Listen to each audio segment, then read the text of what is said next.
Hello guys, welcome back to my YouTube channel Sampa কিচেনের তরফ থেকে তোমাদেরকে অনেক অনেক স্বাগত। তো আজকের রেসিপিটা হচ্ছে হাঁসের মাংস।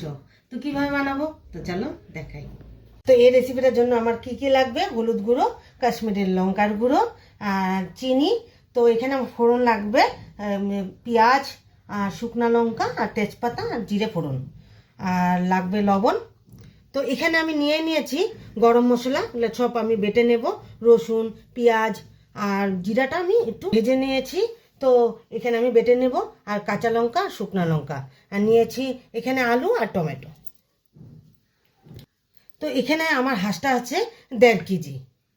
তো বেটে নিব। তো জিরাটা ভেজে রেখেছি না, ওটা প্রথমে আমি বেটে নেব। তাহলে বেটে নিই। জিরা ভাজার একটা সেন্ট থাকে, তার জন্য তো আমি জিরাটা ভেজে নিয়েছি। তো জিরা বাটাটা হয়ে গেছে। তো এখন বেটে নেব রসুন আর আদা। আদার কথা বলা হয়নি, তো দিয়ে দেব এখন আদা। তাহলে বেটে নিই।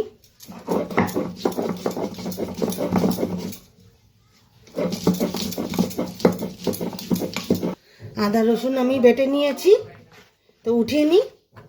তো এখন বেটে নেব পেঁয়াজ।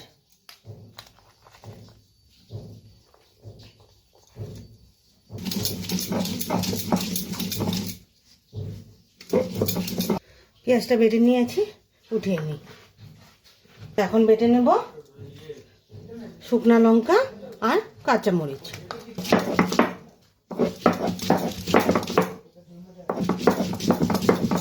তো আমার লঙ্কা বাটাটা হয়ে গেছে। তো এখন বেটে নেব গরম মশলা। তো গরম মশলাটা বেটে নিই। তো কেটে ধুয়ে নিয়ে রেখেছি। তো চলো এখন বানাই। তো কড়াইটা বসিয়ে দিয়েছি। তো দিয়ে দিব সর্ষের তেল। তেলটা গরম হয়ে গেছে, তেজপাতাটা দিয়ে দিয়েছি, দিয়ে দিব শুকনো লঙ্কা। তো দিয়ে দিব গোটা জিরা আর কুচানো পেঁয়াজ।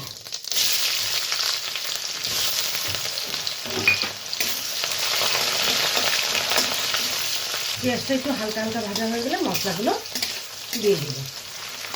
তো এক এক করে মশলাগুলো দিয়ে দিব লঙ্কা বাটা,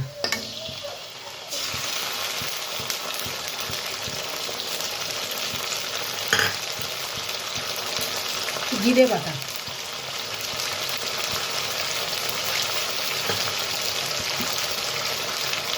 রসুন আদা বাটা, পেঁয়াজ বাটা।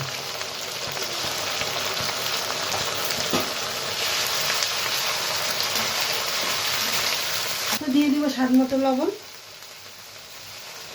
হলুদ গুঁড়ো, আর কালারের জন্য কাশ্মীরি লঙ্কার গুঁড়ো। তো দিয়ে দিব চিনি সামান্য পরিমাণে। খুব ভালোভাবে কষে নিই, তারপরে মাংসগুলো ছেড়ে দিব। কিছুক্ষণ সময় জন্য ঢেকে রাখি।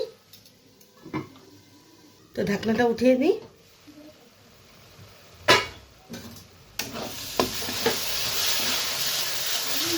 মশলাটা একটু কষে গেছে, হালকা হালকা কষে গেছে। তো মাংসগুলো ছেড়ে দেব, ভালোভাবে নেড়ে নিই।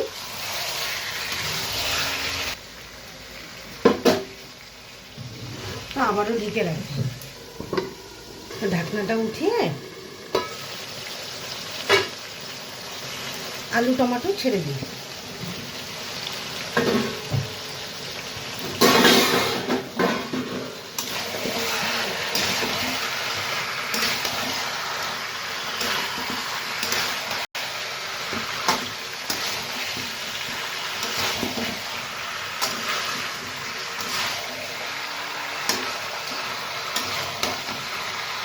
তো ঢাকনাটা উঠিয়ে দিই।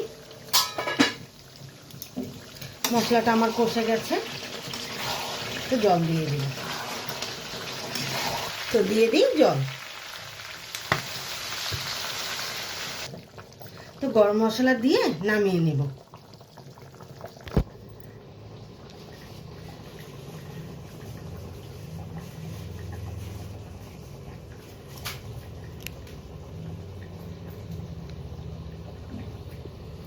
এই রেসিপিটা কেমন লেগেছে অবশ্যই কমেন্টে জানাবে, আর লাইক শেয়ার এন্ড সাবস্ক্রাইব করতে একদম ভুলবে না।